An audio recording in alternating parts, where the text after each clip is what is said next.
World Map Chapter 1, The Uncharted Lands. America, today, the most powerful country in the world. But have you ever wondered, how did this nation even come to be? How did it suddenly become the leader of the world? Actually, America's story began in lands that no one even cared about. After North America was discovered, it was almost forgotten for 100 years. Before Columbus, the Vikings had called this place an island. But no one realized it was actually an entire continent. Then came Christopher Columbus.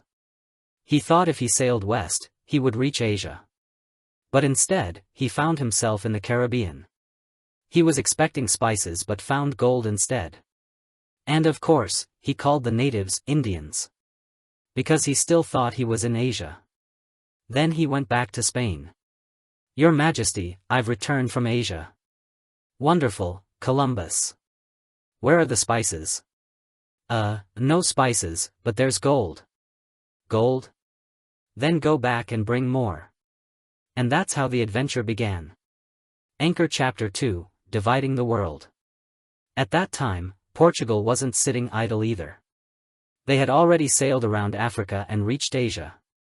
Then Spain and Portugal decided to divide the world between them. They drew a line and said, "This side is yours, the other side is mine." Portugal dove into Asia. And the Spaniards began conquering the Americas. Gold, silver, rich lands, all caught their attention. But the North? It seemed empty to them, not worth their time. Pirate Flag Chapter 3, The English Take the Stage. Then came the English. In fact, they had arrived 16 years before the Spaniards found Florida. But strangely enough, they did nothing for a whole century. Finally, in 1585, they established their first colony, Roanoke. But that colony mysteriously vanished. On their second try, in Jamestown, they got lucky. Soon after, the Pilgrims arrived, in Plymouth. They were strict Puritans who banned gambling, even Christmas. But people kept coming in waves. And the East Coast quickly filled with English. Crossed Swords Chapter 4, The Reckoning with the French. But wait, the French weren't idle either. They controlled the central part of North America. By 1754, the big question was, whose land is whose? The answer came with war. The French and Indian War. Native Americans were divided, some sided with the French, some with the English. And in the end, the English won. But victory came at a high price. Britain turned to the colonies and said, "Hey, we helped you. Now pay some taxes."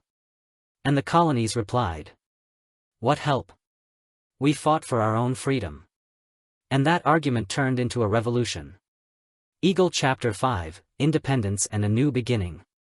July 4, 1776. America declared independence from Britain. But the war didn't end immediately, it lasted 5 more years. After the victory, a new problem arose. The 13 colonies acted like 13 separate countries. So they wrote a new constitution, built a system. And in 1789, George Washington became the first president. But at that time, America was still just the East Coast. Spain still controlled the lands in the West. Fleur-de-Lis Chapter 6, Napoleon and the Great Sale. In France, Napoleon came to power.